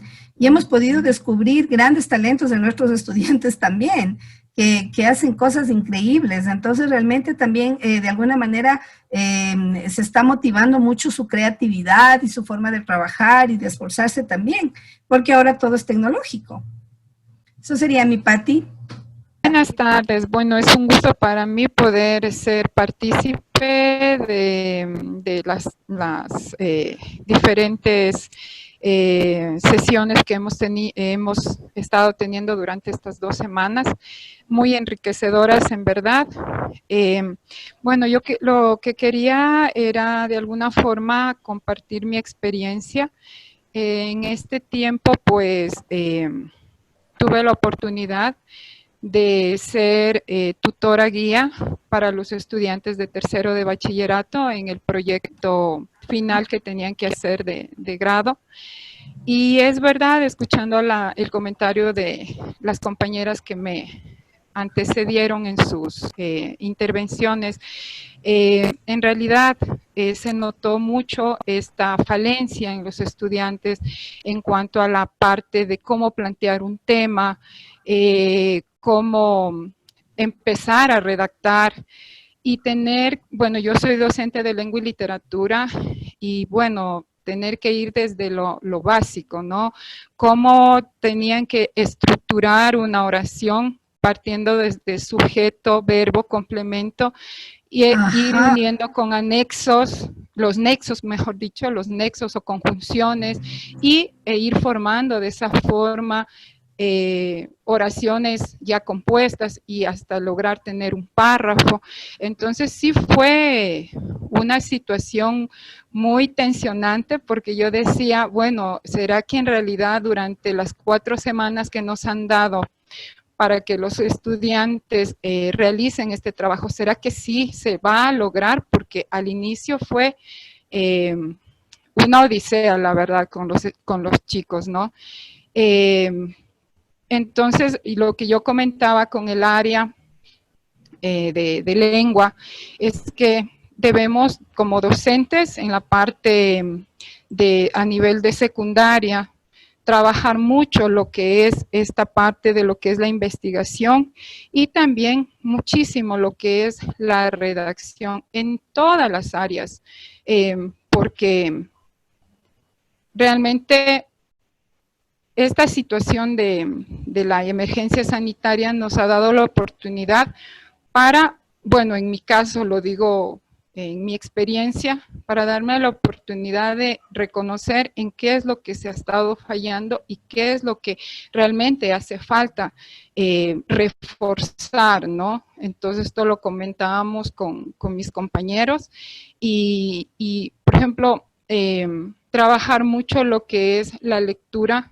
Yo acostumbro normalmente a utilizar el texto, la novela que dentro del proyecto lector se haya destinado para X bloque o parcial, trabajarlo conjuntamente con la materia, con el contenido, porque O sea, no debería ser totalmente separado. Me ha pasado de que a veces los estudiantes decían, pero profesora, ay, leer, ¿y por qué? Le digo, Claro. vamos a hacerlo, y sí vamos a poder terminar de leer un libro, ¿sí? Cada parcial. Pero, profe, es demasiado. No, chicos, y les iba poniendo como fechas de tal semana a tal semana vamos a leer tantas páginas.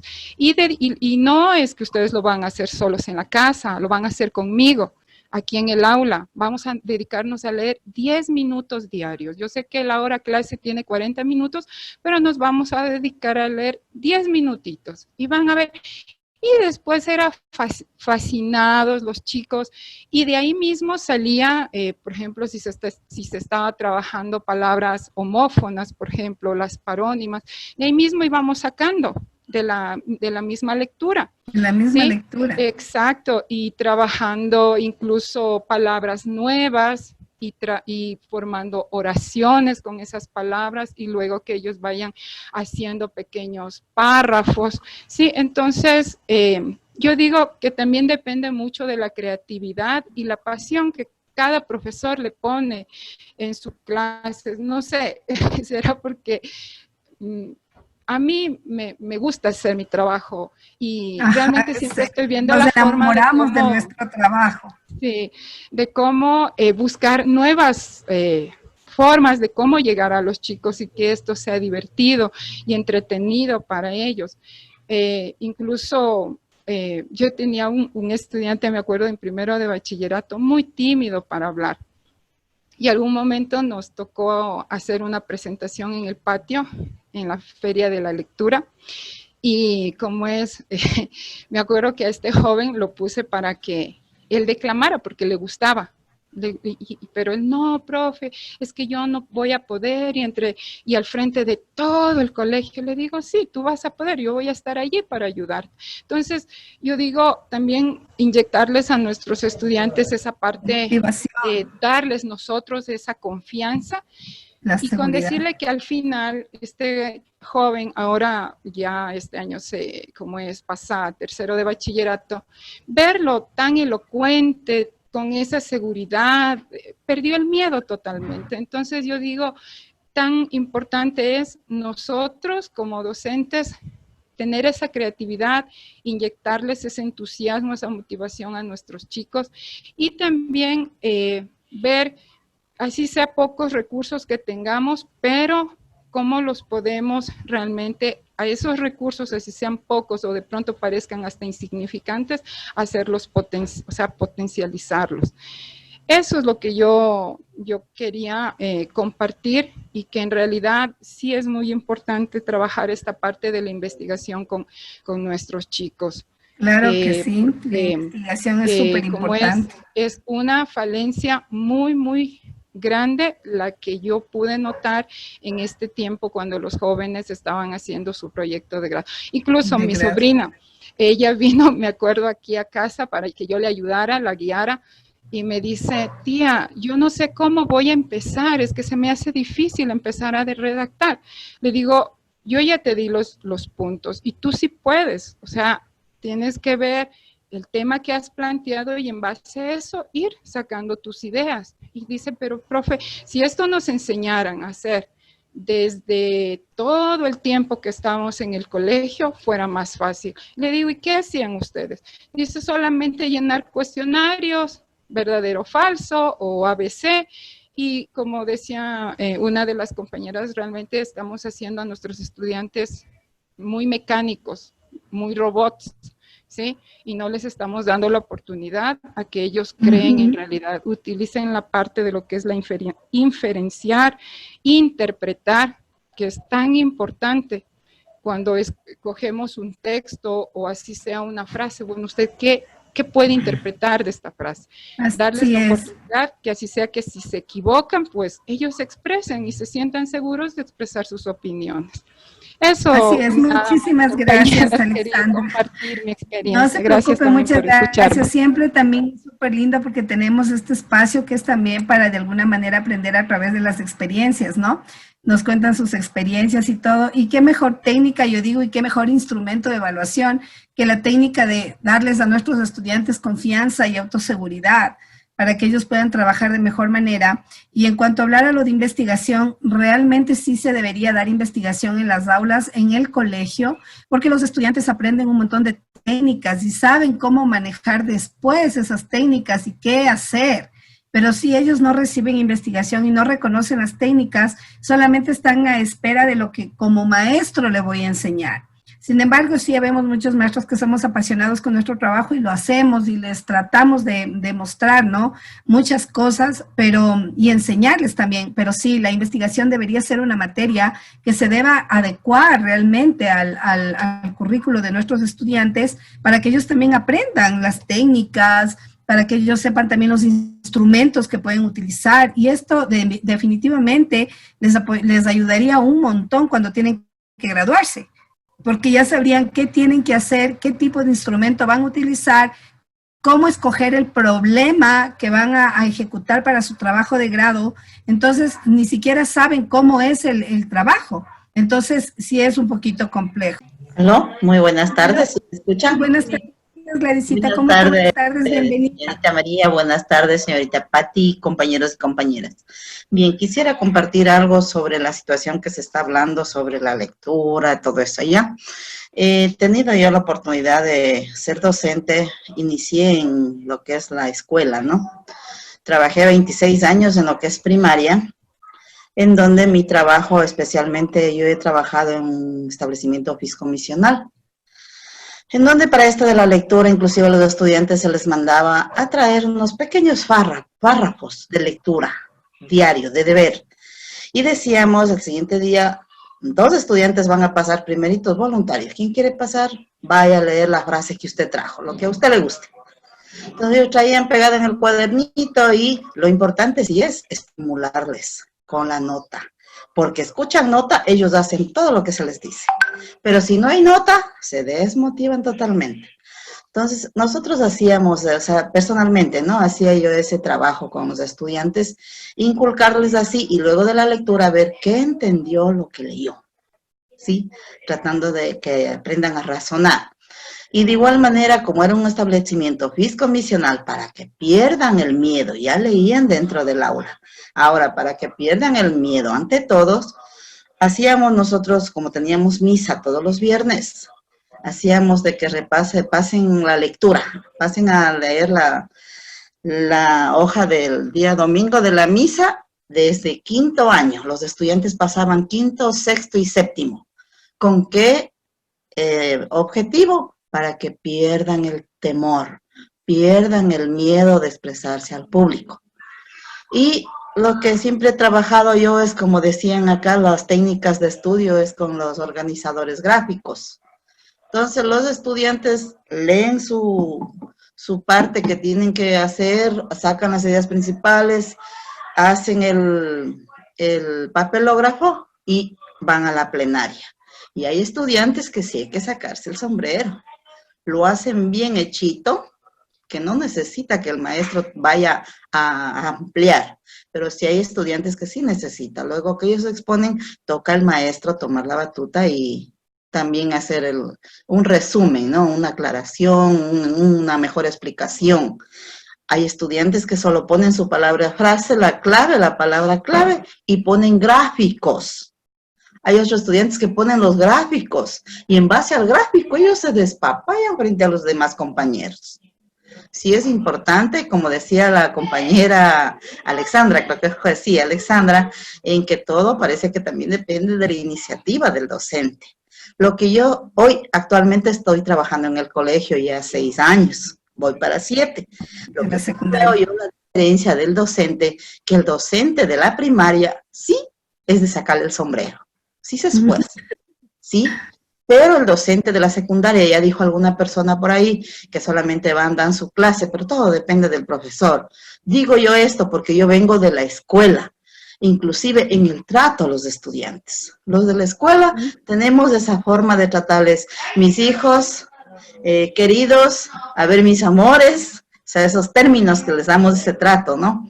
Pero los que van de la universidad directo al colegio, tienen un trato que les dan a los estudiantes, que les hacen asustar a los estudiantes. Sí, así es, porque ya les ven como adultos, creen que son adultos, creemos generalmente los docentes de secundaria, y no es que los estoy juzgando ni los estoy criticando, pero siempre tenemos la idea de que como ya pasaron de la escuela, ya no son niños, vemos no como adolescentes, sino como adultos. Sí. Entonces, el trato es totalmente diferente, y yo recuerdo, yo tuve una experiencia súper que grata, yo les voy a comentar esta experiencia, porque yo estaba dando una clase de lengua y literatura a primero de bachillerato, a décimo estaba dando, y ya bueno, habíamos terminado toda la clase y todo, y muchos de estos estudiantes fueron mis estudiantes en la primaria también, porque ya tengo algunos años como docente. Entonces, ya terminamos la clase y todo, y ya les dimos la clase, y mis estudiantes, las que habían sido mis estudiantes de primaria, me dicen algo que realmente me impactó, y es que, profe, ¿cómo ustedes cambian cuando ya estamos en la secundaria? No nos dan ni siquiera una carita feliz, no nos dan ni un sticker, o sea, no nos tratan ni siquiera con un poquito de amor, pero si nosotros somos como niños, queremos eso, ¿no? Y realmente me o sea, me movió, porque me dijo, profe, usted fue mi profesora en la primaria, y nos llenaba el cuaderno de stickers, la última hoja del cuaderno, ¿no? Y nos premiaba, y ahora ni siquiera no nos da un sticker porque ya somos grandes. Entonces, esa parte, esa motivación, ese cariño, ¿no?, siguen siendo nuestros estudiantes, y yo creo que debemos tratarlos de la misma manera. Evidentemente, los de responsabilidad son distintos para ellos, pero sí deberíamos manejar esa parte emocional que es tan importante, tomando en cuenta que, bueno, ahora este tiempo de pandemia, porque siempre lo digo así, es un tiempo diferente porque nuestros estudiantes están con sus padres, pero antes de la pandemia, ustedes recordarán que muchos de nuestros estudiantes permanecían la mayoría del tiempo con nosotros o solos. Entonces necesitaban un montón de amor, de cuidados, de atenciones, que eso realmente les motivaba para ser mejores. Entonces, esa es otra técnica, ¿no? Utilizar esos sistemas de empatía. Sí, inclusive yo les cuento que, por ejemplo, nosotros en la escuela festejábamos el Día del Niño, y cuando pasé al colegio, igual. Y yo siempre les llevo escondidito su chupetito, su tanguito, lo que sea, y les digo, bueno, al fin y al cabo, este día, todos tenemos dentro de nosotros algo de niño. Tenemos nuestro niño, que nunca murió, que nunca muere. Y les da, qué felicidad que se sienten. Una señorita que me sorprendió mucho, que lloró calladita y sentadita. Mija, ¿qué pasa? ¿Por qué lloras, mi amor? Dice, licenciada, es que nunca nadie me ha dicho un feliz día del niño, y hoy usted en noveno me viene a decir eso. Igual a los de primero, segundo de bachillerato. Entonces yo sí he visto esa diferencia, sí veo que hay, oiga, porque los compañeros del colegio son más groseros, todo es guaso, pero no hay ese bonito trato. Pero nosotros, como venimos desde la escuela, e inclusive por eso nos dicen, es que usted es muy buena, dice. Digo, es que yo vengo desde la escuela, y yo no puedo dejar de tratar así a los señores estudiantes. Siempre digo, mis amores, claro. Es que ya tengo yo dentro de mí. Inclusive mi hija me dice, ¿verdad que usted ya está con jóvenes y no debe dar ese trato? Digo, pero mi hija, ¿qué de malo hago? No sé, ellos se sienten. Claro, así es. No estoy a lo mejor faltándoles el respeto ni haciéndoles de menos. Entonces, eso quería yo compartir con ustedes. Muchas gracias, Gladysita. Bueno, muy amable. Hay que sacarse el sombrero, los compañeros. El sombrero. Muchas gracias. Bueno, les voy a pasar un material que tengo unas diapositivas así muy rapidito porque ya se nos va a terminar el tiempo, sobre lo que tiene que ver con estrategias. Este material también ya lo hemos bajado para que ustedes lo puedan usar. Es un material interesante sobre lo que tiene que ver justamente con las técnicas. Así es. Ya las pusimos por el chat también, si es que... Sí, ahí está en el chat también, entonces usted va a poder verificarlas también. Les voy a pasar así porque las puse en un PDF, pero igual las pueden revisar, ¿no? Aquí tenemos igual lo que les había ya indicado sobre la finalidad primordial de la evaluación, cómo está dirigida hacia los aprendizajes de los estudiantes, ¿no? Cómo se va a evaluar, cuando hablamos de técnicas, como les había dicho, voy a hacer una pequeña retroalimentación en realidad. es cómo se va a evaluar cuando hablamos de técnica y cuando hablamos de instrumento con qué se va a evaluar.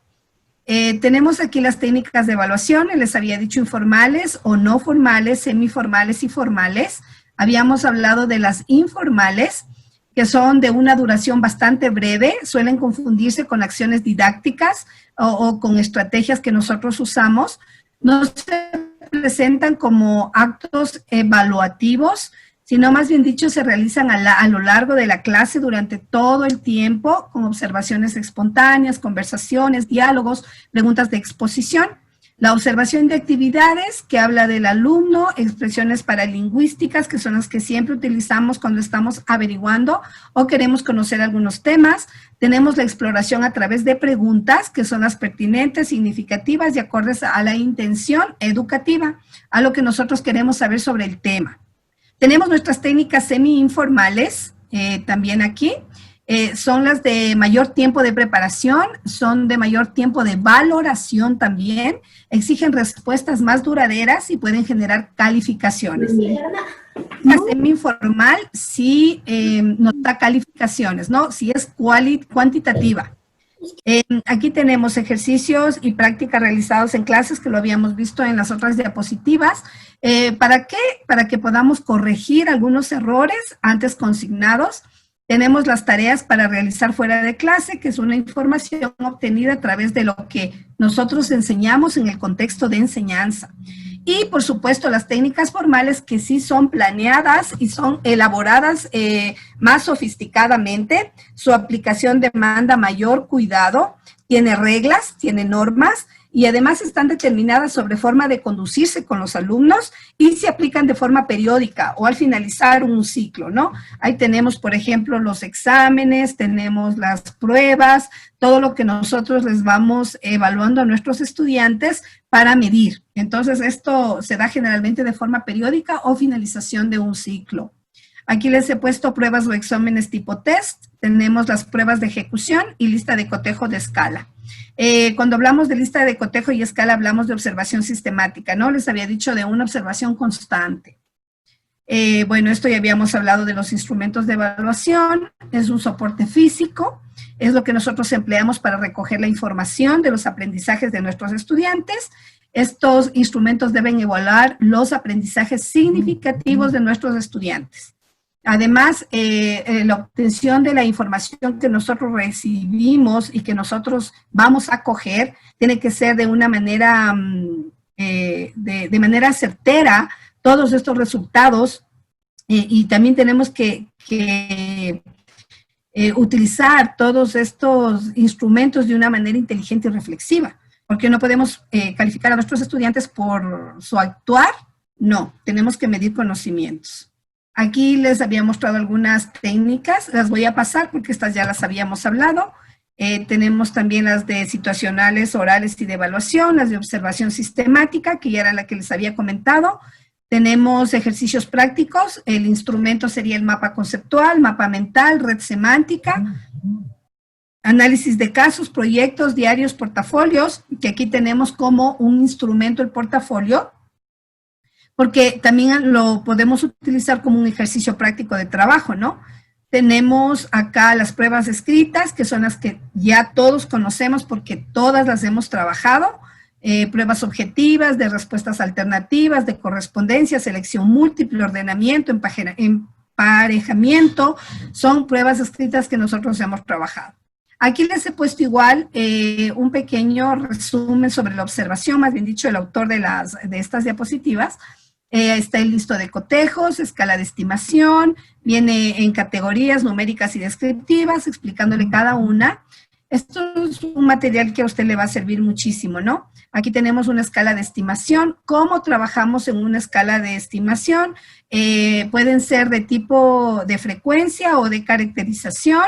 Y aquí vienen los ejemplos también para que ustedes puedan darse cuenta que pues las de tipo de frecuencia son aquellas que deseamos verificar con periodicidad.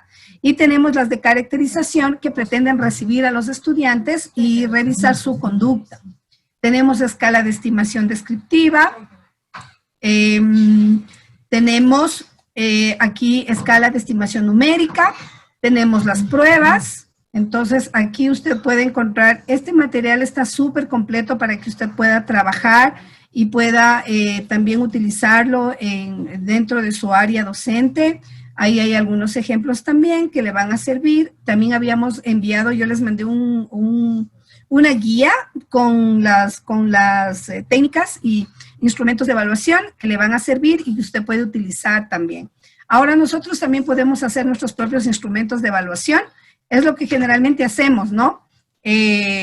Lo que nosotros generalmente hacemos en el aula, ya les pasamos este material, hacemos nuestros propios instrumentos de evaluación cuando hacemos las pruebas, cuando hacemos los exámenes, cuando nos piden nuestros directores académicos que hagamos las pruebas para los exámenes. Esos son ya instrumentos de evaluación que usted los está manejando y usted los está haciendo para sus estudiantes. Entonces somos creadores de instrumentos, porque los docentes también somos investigadores. Entonces trabajamos a través de lo que estamos investigando y también estamos de alguna manera haciendo las preguntas y todas las interrogantes de acuerdo a todo lo que nosotros hemos enseñado a nuestros estudiantes, al contenido que tenemos, porque no podríamos evaluar algo que no hemos dado a nuestros estudiantes. Eso sería todo por hoy. Buenas tardes con todos. Retomando el tema de la lectura, pienso que no debemos culpar absolutamente a nadie, ni a las maestras de jardín, primaria, secundaria, sino que todos hacemos un equipo de trabajo. Lo que sí puedo decir es que la estimulación psicolingüística en los primeros años del niño es muy importante y determinante en lo que es el proceso de lectoescritura. Y lo manifiesto dentro de mi experiencia. Y no solamente debemos dejar que las educadoras de párvulos, en este caso que ahora tenemos inicial 1, inicial 2, primero de básica, sean las encargadas de absolutamente realizar todo el proceso de estimulación psicolingüística. Tenemos que continuar a lo largo del periodo escolar de los estudiantes y de ahí se puede evitar todos los problemas que nos llega a tercero de bachillerato cuando ya tienen que hacer un trabajo. Es lo que, un pequeño aporte que les quería compartir dentro de mi experiencia. Muchas gracias. Muchísimas gracias por su intervención. En realidad es así, ¿no? El trabajo constante de la lectoescritura empieza desde una muy temprana edad, pero sí hay que respetar muchísimo los procesos. Yo pienso que hay que respetar los procesos y también todas esas áreas de aprendizaje que el niño va teniendo durante la escolaridad. Y pues sí, en realidad, como siempre lo hemos dicho y hemos hablado, el trabajo del colegio, de la escuela, del sistema educativo, de la comunidad educativa, tiene que ser un trabajo en equipo, tiene que ser totalmente multidisciplinario, donde absolutamente todos estemos de acuerdo. Porque si todos vamos en una misma línea, realmente aunque utilicemos otro tipo de estrategias para enseñar, pero si tenemos claro lo que vamos a enseñar y cómo lo vamos a enseñar, eso se convierte realmente en un trabajo súper positivo en equipo. Y todos tienen que estar conversando, o sea, todos tienen que comunicarse, tanto los de lengua, tanto como los de ciencias, tanto los de educación física, arte, música, porque todas las materias tienen su propia importancia. Todas las materias tienen su importancia y ninguna materia es menor o de menos importancia que otra. Todas tienen la misma importancia. Entonces, todos pueden trabajar de una manera multidisciplinaria para que todo funcione mejor en beneficio de nuestros estudiantes. Siempre pensando en el beneficio de nuestros estudiantes, porque el ser docente es una responsabilidad inmensísima de amor. Porque usted está, imagínense, trabaja con vidas humanas trabajamos. Nosotros no somos como otros profesionales que trabajan con otro tipo de situacionales. Nosotros trabajamos con seres humanos y con seres humanos en formación. Entonces, imagínense cuánta responsabilidad nosotros tenemos sobre nuestros hombros cuando nosotros estamos educando y formando a nuestros estudiantes. Entonces, sí es una responsabilidad muy grande. Sí, muy buenas tardes. Hola, Jaimito, ¿cómo está? Buenas tardes, bienvenido, como siempre. Sí, Muy bien, María Elena. Yo quería acotar una situación y me siento siempre en alguna capacitación, siempre me siento un poco triste porque siempre se habla de todas las materias y como tú dices, la materia de educación física también es sumamente importante y Por nunca supuesto, topan, todas. sí, nunca topan un tema en el que digan cómo se evalúa en educación física, o sea, hablan sobre todas las técnicas que pueden utilizar para poder llegar a un fin en las distintas materias, pero nunca tocan educación física y eso sí me pone algo triste porque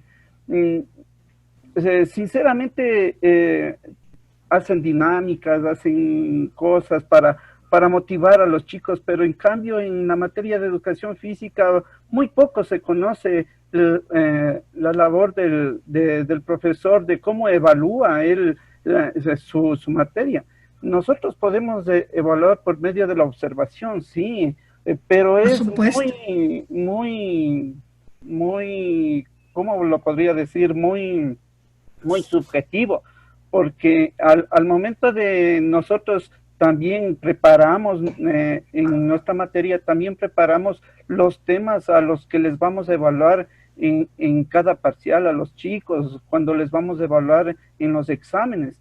Nosotros también presentamos por escrito qué es lo que les vamos a evaluar a los muchachos, pero siempre que he intervenido en alguna capacitación, nunca hablan de la materia de educación física para poder evaluar, poder dinamizar que alguna situación. Y las capacitaciones para educación física son muy pocas que las que hay.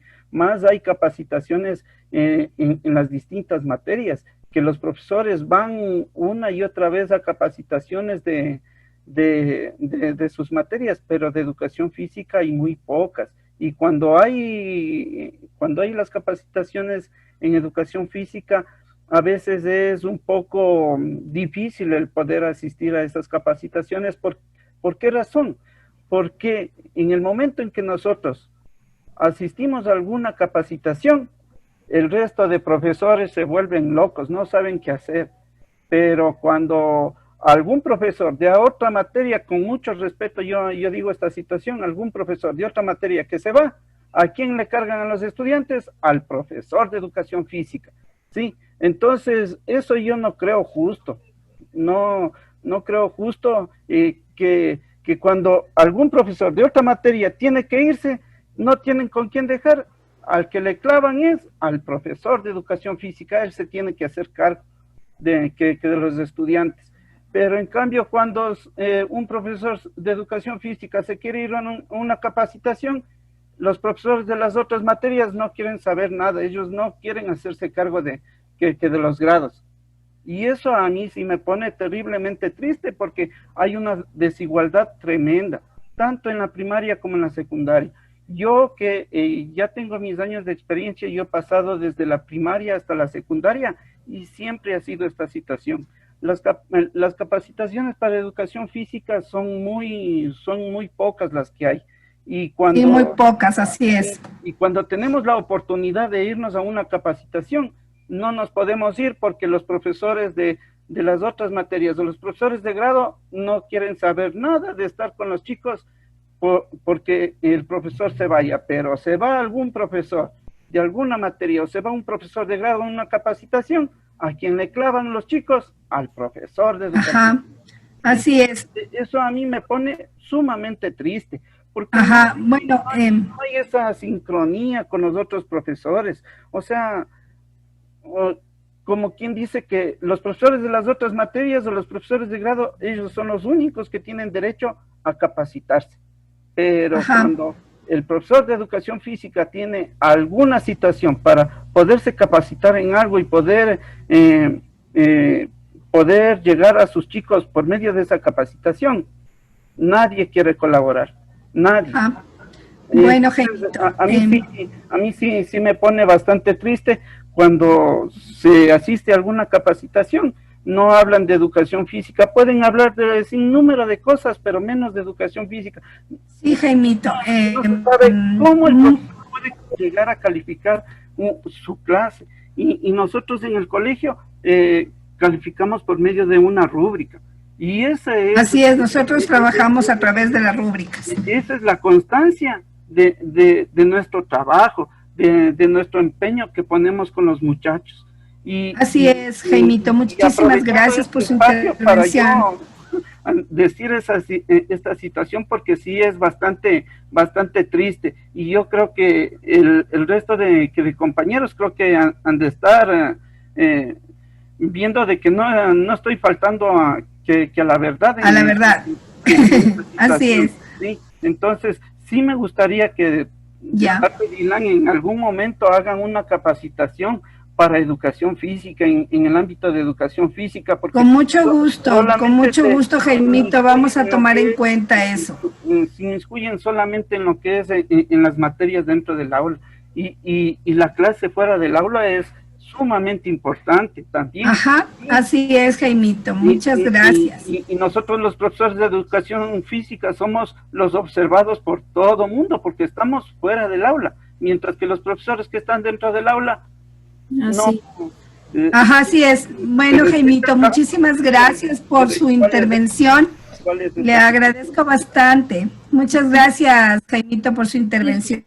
Y solo quería comentarle a Jaimito que realmente educación física, la tarea docente consiste en darle valor al conocimiento y el rendimiento del alumno. Y pues realmente yo le voy a dar un consejo, no solamente a Jaimito, sino a todos los profesores de educación física.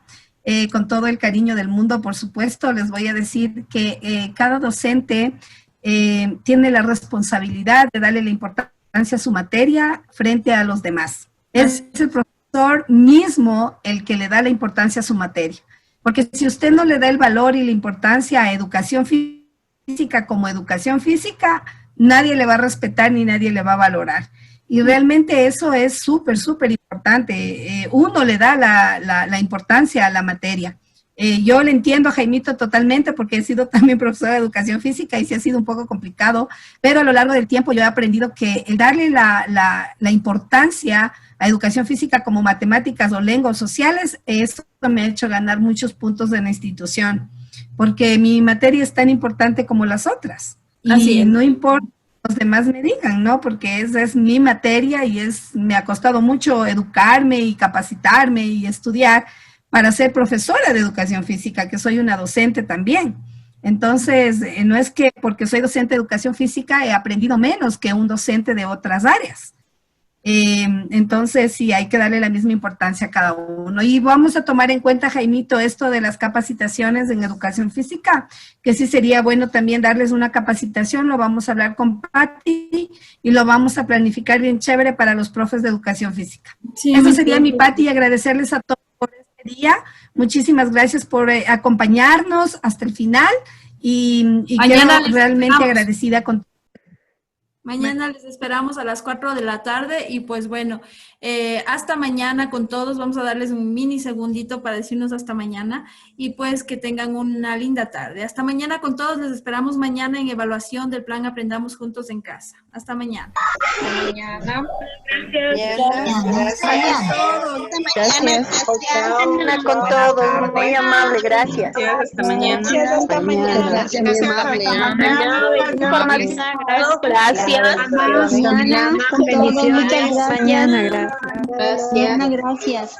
De todos. Gracias.